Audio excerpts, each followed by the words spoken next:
How you doing? How you doing? Don't ask me why I do this. Hey, my friend has this aunt, and her aunt comes over a lot, and like, she talks about things, and like she has these really good stories and stuff, and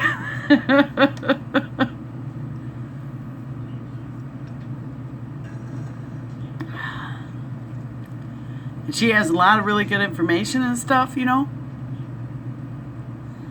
It's like really cool and stuff.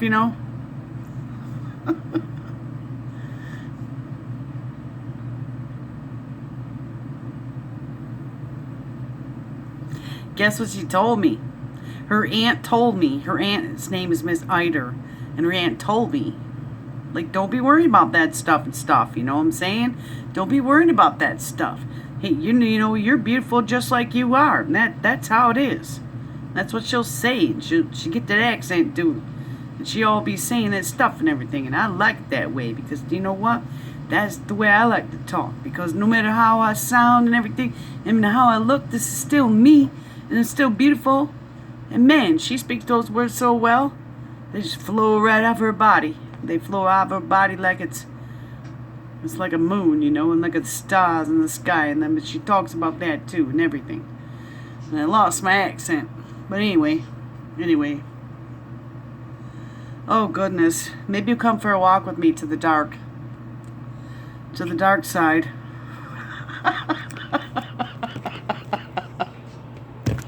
Hey, I was on my speaker. I still have my speakers plugged in because I was too excited to talk.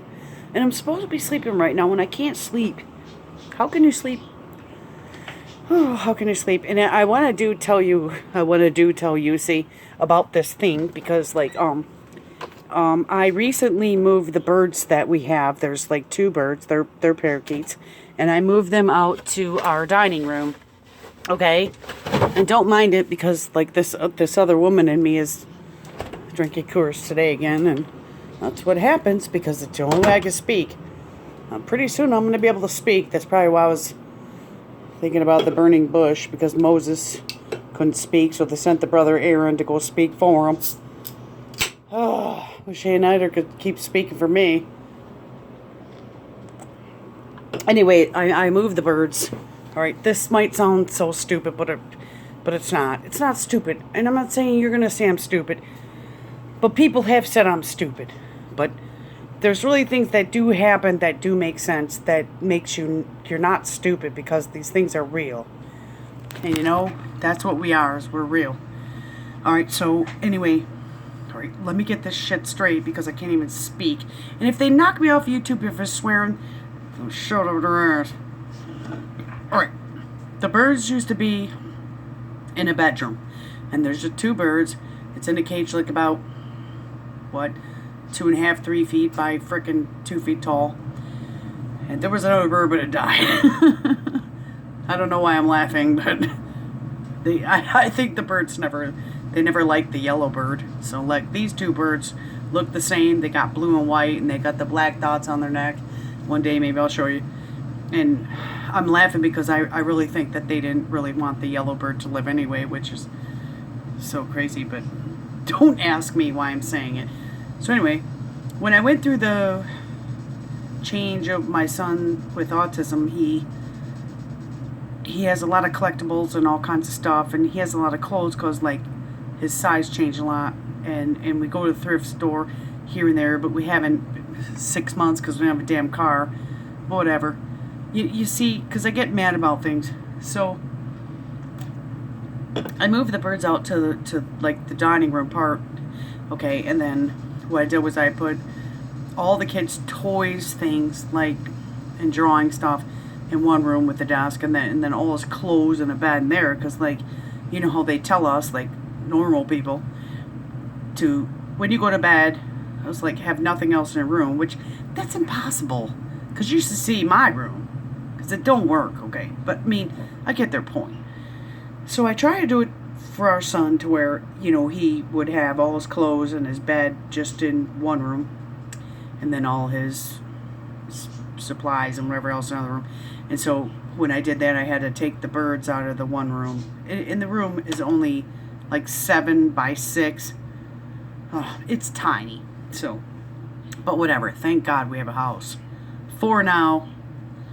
Because there's other reasons. But anyway, so the birds are out in the dining room now, which I was always worried about because I didn't know how they would chirp and do whatever, because maybe they wake everybody up. But so now that they've come out to the dining room and they see the kid is up late, I'm up late.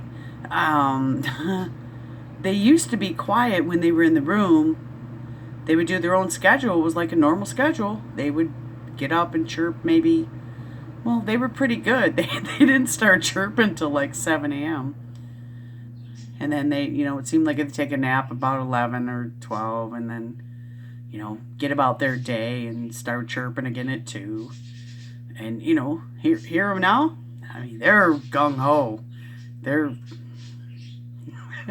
So anyway, but since they're out in the dining room, they're seeing us up and they're seeing us live how we live, however that may be that day, and they are screwed up now too.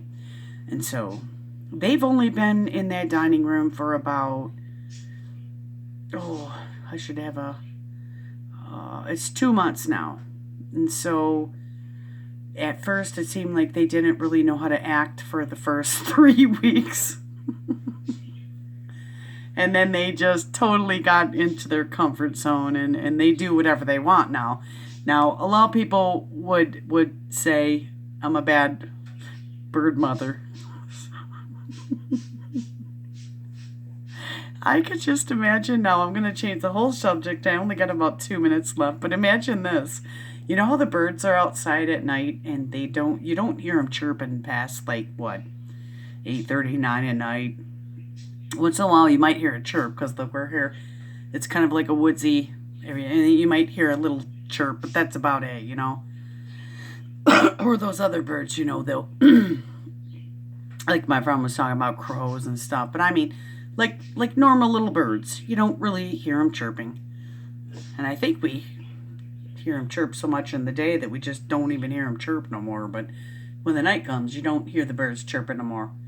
Like there's this tree right there, and the birds are like right there, like 5 feet away, and like I really know, like they go to bed about at least 9 or 10 at night, and not me. Look, I got my window shut because I'd be a bad bird mother.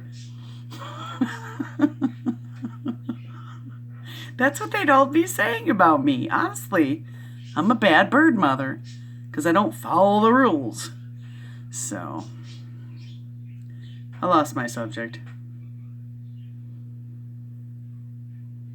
But it doesn't take too long for somebody to get into, I'm not even going to say it's bad.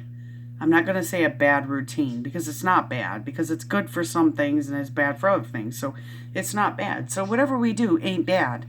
It's good for now. Could be bad for then, but it's good for now, and that's what we're doing. And if I'm a bad bird mother for now, then whatever. But I can imagine myself right now. There is no way. There is no way. What would I do if my bird was chirping past 9:30, 10 at night when we're outside? I have no clue. I'd probably laugh my ass off. There, it's going to end. Thank you. Bye, bird mother.